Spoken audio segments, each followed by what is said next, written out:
Alright guys, welcome back to the channel. This video comes from the Grassroots Army and it's titled Dad Gut CRT at School Board Meeting. Now this school board meeting took place in Cabarrus County and that is in North Carolina, alright? So before we start this, just want to address, I know I've been gone for a few days, alright? But you know, holiday seasons have been very busy, starting from Thanksgiving all the way up until now. I've just been moving.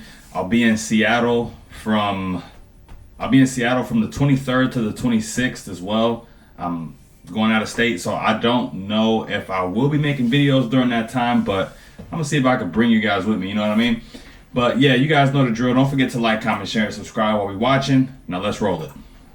Good evening. Good evening. Thank you very much. Thank you for your service. Obviously, you guys give of yourselves to do what you're doing. The community, I think we recognize that now that the political juice has been sucked out of the mask distraction, that we have to move forward. And one of the things I wanted to thank you for tonight was the resolution, the non-discrimination resolution, the CRT deal, because it's happening. And as a parent, I speak to other parents, there's a few things that we don't want. I'm biracial, I'm bilingual, I'm multicultural. The fact is, in America, in North Carolina, I can do anything I want, and I teach that to my children. Right on. Now let's talk about personal experience. I'm black. He's black, but he's mixed. He's biracial.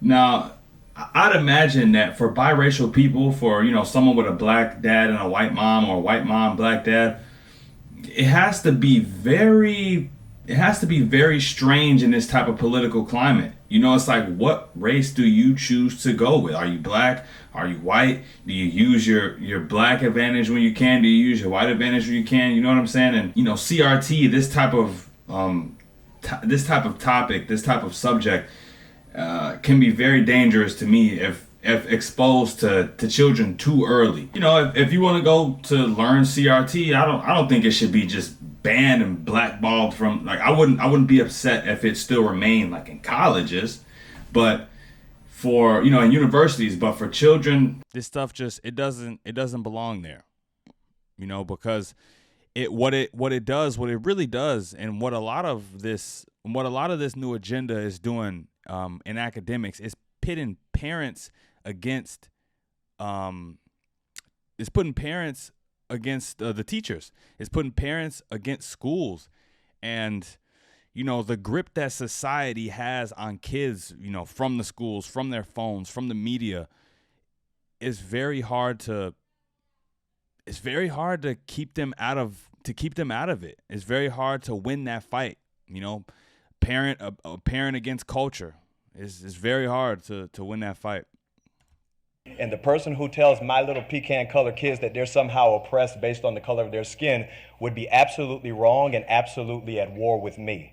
And I think that's the same for every parent. What the mask showed us is that the parents, the most powerful group of people in our country, that they're taking back the wheel. Now, obviously, we had to take the wheel back for the mask, but we're taking the wheel back from Washington all the way to Raleigh and into our local school board. Because CRT, all of that, the parents don't want it. It's a big fat lie. There's not one, if you believe in CRT, I want to tell you you're a liar, because that means you look at your black neighbor and say that they're oppressed, and you look at your white neighbor and say that they're evil, regardless of the experience that you've had with them. And we're not going to do that. The parents in the United States of America, right here in North Carolina and Cabarrus County, we know that's not true because we believe the lives we live. The fact is, I've been a business owner right here in North Carolina, and I deal with white people, black people, Hispanic people. My children deal with everybody. And the racism is only happening at the government level and on the media. The fact is, you have racists, and you can't even find them hardly. You just hear the stories about them. But this is what we're dealing with. The parents are taking the wheel. I have an 8-year-old daughter who is absolutely dynamic, who can do anything. Athletically, intellectually, spiritually, and emotionally, she is a dynamo.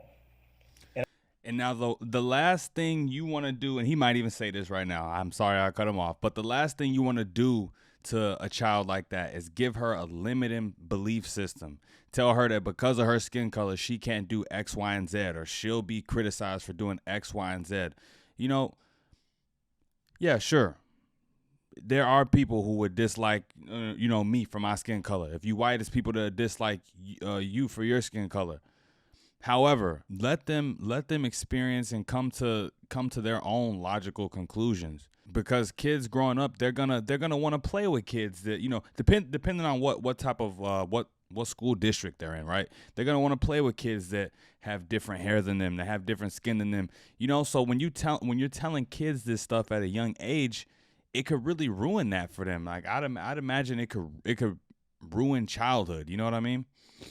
She is a dynamo, and I don't want a man swimming against her in the pool.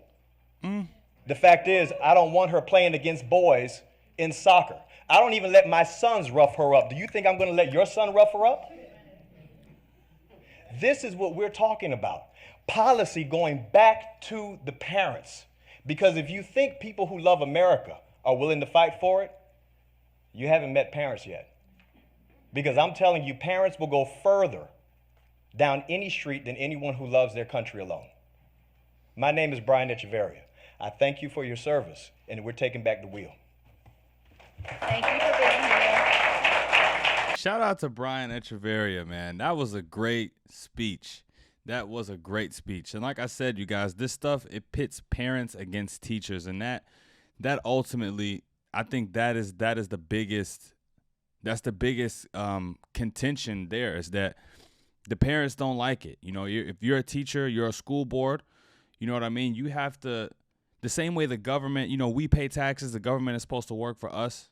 You know what I mean? The school board is supposed to be doing what's in the best interest of the parents collectively. You know, obviously parents can't teach the schools. The parents want the teachers to teach the schools, but, you know, they don't want you as a parent, you don't just want your kids to be learning just anything. You know, and back in the day, it was a bit more simple. You get your reading, writing, math, and arithmetic. But nowadays, they trying to introduce all type of new things to the curriculum. So it's, you know, perfectly understandable that parents step up like this. The parents step up like this, and I think more parents need to continue to step up like this and go to school boards like this and just make this be a regular thing. Don't shut up until you get something from it. My advice to parents. But that's it for the reaction, you guys. Don't forget to like, comment, share, and subscribe on your way out the door. Till next time, I'm out of here. Peace.